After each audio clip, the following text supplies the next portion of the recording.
Hey everybody, welcome back to On the Sidelines. I'm Seth Hagen, got Hunter Price with me, and we are on the sidelines.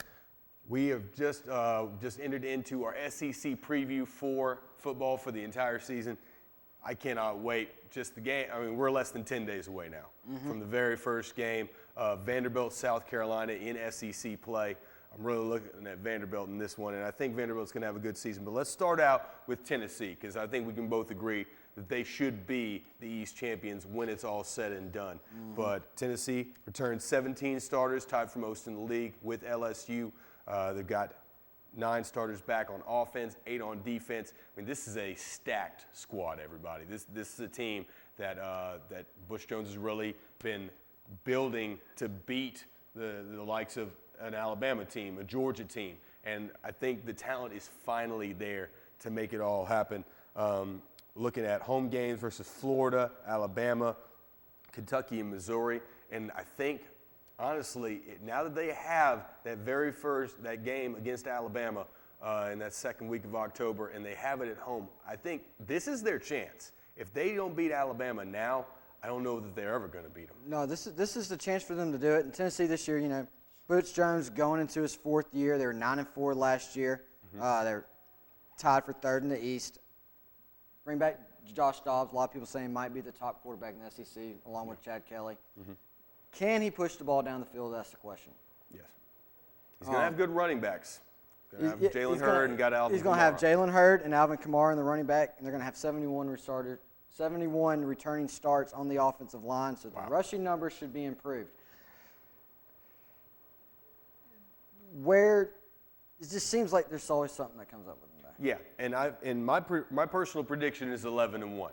Like you said, I mean, if they don't beat Alabama this year, it's not going to happen. And so I do think that they beat Alabama, but I don't think that they go undefeated.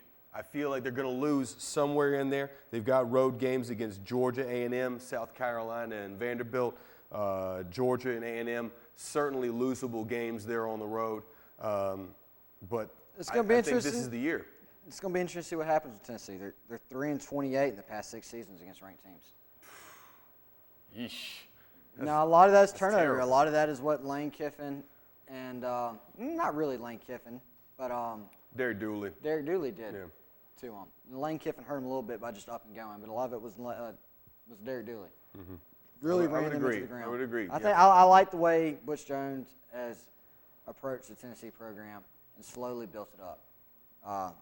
Will it stay there? That's the question. Yeah, and they've certainly got a great team here, but they're going to lose a lot to the NFL next year. So now is the time to strike while the iron's hot. I'm going with 11-1 Tennessee. Where do you think they end up? I'm going to say 10-2 or 9-3. Really? Okay. So you still don't think they'll? Do you think there'll be two lost teams everywhere? Pretty much. The way I'm looking at it right now, yes, Okay. but that could change. I don't see a dominant team at all in college football this year. Yeah, you're right. It's gonna be a toss-up. That's a lot of the reason why the voters kind of kept a lot of things similar there in the top 5 and the top 10. Got to go with what you know, right? And all we know about is last year. Florida, last year's SEC East champ, 10-4, 7-1 in the conference, but they did lose their last 3 games by a significant margin. So now they'll bring in Luke Del Rio, Jack Del Rio's kid. Reviews about him have been rave reviews, but Florida's still trying to build back that offensive line. They don't have a go-to guy at running back. Their wide receivers look very nice with Antonio Callaway heading up the bunch. But I'm looking at their schedule, and it's very, very difficult. You're talking about Tennessee, Vanderbilt, Arkansas, and Georgia all on the road. And I'm not sure, and with the losses that they'll take on the defensive side of the ball, only returning 6 offensive and defensive starters each, I think they're going to falter several times and not be anywhere near the top. When you look at Tennessee, Jim McElwain's in his 2nd year, 5th year overall as a head coach, and they were 10-4 last year. They only returned 6 offense and 6 defense. But I still don't think the SEC is the East built up to where they're not going to be contending for it. Right. Right now, I got Florida finishing 2nd in the East. Luke Del Rio, a lot of people said last year, and a lot of people will continue to say, he was better than Will Greer. He just had to sit out his redshirt year last year. Running backs, interesting to see if they're going to be able to have a running game. They did not have an effective running game last year. They only averaged 4.1 yards per carry, 22 guys for a total of 1,385 yards. And that offensive line is piecemeal. The offensive line will be better this year than last year. I hope so. But will it be good enough? Right. That's the question. Right. I think they just lose so much on the defensive end, especially, Muschamp stockpiled that cabinet for a while, but now all of his guys are gone, and that's why I think Florida really takes a step back. I'm thinking 7-5, 4-4 in the conference. I don't think they beat Tennessee. I don't know if they can go on the road and beat Arkansas this year. And you're also looking at LSU at home. Not sure about that one either. LSU should be very good. They also return 17 starters as well. So I see 4 SEC losses despite a number 13 recruiting class for Florida this offseason. Well, it's not this recruiting class that matters for this season. Sure, I'm just throwing it in. Last year's recruiting class. What was last year's recruiting class ranked 2 years ago? I believe they got back in the top 25 because they had a lot of defections after Muschamp left on the defensive side. Now they are sitting out Jalen Tabor to be suspended for 2 games, I believe. Oh, wow. They do have. I knew it was the first game, but that's tough. I think it's 2. It might just be the first, though. It might just be the first. Best defensive back in the SEC. Mm-hmm. That's going to help them. Will Greer. I think Florida finishes second in the East. Okay. All right. A couple losses, 2-3, something like that. All right. All right. Let's take a look at Georgia. Georgia, 10-3 last year, 5-3. Also had a pretty lackluster second half of the season, mostly due to Nick Chubb going down in that game.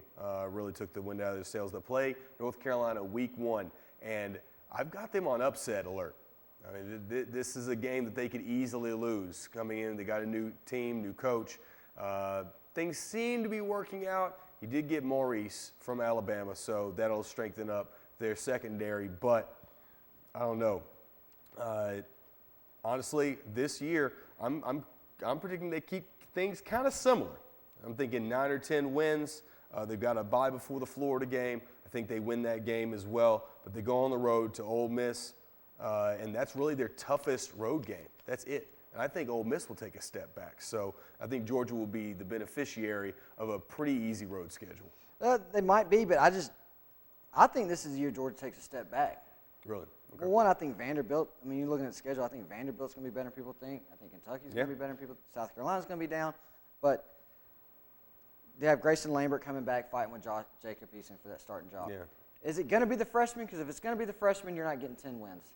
You're right. With Georgia. You're right. I always thought that Lambert would kind of bridge into Eason, but now I've heard that he's getting the majority of the reps. Or is it going to be Lambert, who I would go with? Right. With Lambert. Yeah. But you don't have any skill players on the outside. Other than Terry Godwin, you're kind of the cupboard's bare as far as wide receiver. You're losing 3 out of 4 defensive tackles. I really see them more of an 8-4, maybe 7-5 this year. Okay. I have Georgia finishing 3rd or 4th in the East. Right. They get Tennessee, Vanderbilt, Florida, and Auburn all at home. So I thought I think those are their toughest games, honestly. Vanderbilt may be tougher than Ole Miss as far as the defense. Certainly the defense is concerned, not the offense. But I think Georgia's got the schedule sets up favorably for them, unlike Florida, who gets a very tough slate on the road. The schedule sets up favorably, but I don't see a leader in Lambert, and I don't see Eason, who's going to be great, being great for what Georgia needs this year as a freshman. Yeah. And there's no receivers at Georgia. Right. It is a one. Can it's Nick a one-sided attack. Can Nick Chubb stay healthy? Yeah. Or are they going to have another true freshman come out of nowhere like they have every single year? I mean, they keep it stocked, and Sony Michel definitely picked up right where Nick Chubb left off, over 1,000 yards. Coming back, they are arguably the best running back tandem in the league, next to guys like Leonard Fournette, Darius Geis, and also Tennessee. We already mentioned Alvin Kamara and Jalen Hurts. So they're really going to have to lean on those guys. And can they carry the load? We'll see. But I'm thinking 9-3 wins. But that really depends on are they going to start the freshman or are they going to try to ease him in? Because I think that's their best option. You go with the freshman. I mean, Lord knows. I mean, if you lose to North Carolina, this season could go south in a hurry. But let's move on. We both think Vanderbilt's going to do much better this season. I really like the way that their schedule sets up. Looking at 4 teams playing in the top 25, but they return 16 starters, 8 on defense. Or pardon me, 8 on defense, 8 on offense. 7 on defense, 8 on offense. Okay, and I think they're gonna play very well. They've got road games against Kentucky, Georgia, Auburn, and Missouri. I think they can get Kentucky and Missouri, and South Carolina, Florida, Ole Miss, and Tennessee at home. That's going to be tough, but I really think that they can get 6-6, maybe even 7-5, because Florida's got to go to Vanderbilt, and I think Vanderbilt, with the confidence that they got in the swamp last year, I think that could be a game that Florida will drop. I truly think Vanderbilt's going to go bowling this year. Yeah. Derek Mason, he's in his 3rd year. He's now kind of gotten off of the offense and focused on the defense. They're going to have one of the best front sevens in the SEC. That is what he's built Vanderbilt on. Do they have the rest of the playmakers, though? That's the question. That's the thing. We know that their running back is solid.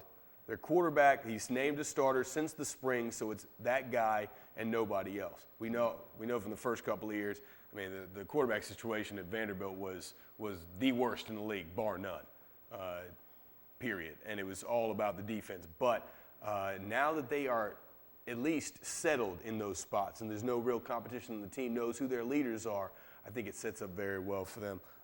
They could go 7-5, 4-4 in the conference potentially. They're going to have to get they're going to have to get more offense though. The past 2 years, they averaged 17.2 and 15.2 points per game, and it doesn't matter how good your defense is. If you're not getting in the upper 20s points per game, you're going to be struggling. Very true. Very true. All right, let's just finish out the East real quick. Missouri, I think they're going to go 0-8, man. I think it's going to be a very tough year for Barry Odom. Sorry, Barry. It's just, the SEC East is slowly starting to move up, and I think Missouri's going to head right back down into the bottom of the East. What do you think? I don't think they're going to go 0-8. You don't think so? No. Think they can beat South Carolina? I think the loser of that game goes 0-8. They're returning 5 on offense. They're returning 8 on defense. They're returning a lot on defense, but they did have a couple of guys kicked off the team. Exactly. So they're really 7 on defense. Their quarterback they have, Jack Lowry, came out of JUCO last year, threw for 3,360 yards, 53.4% completion ratio, 28 touchdowns, 13 interceptions. He sounds like he might be pretty decent. They might have something at quarterback. Do they have the playmakers on the outside, though? That's the question. It is going to be interesting. I think Missouri's going to have a lot of just that fire of Barry Odom as the head coach. Yeah.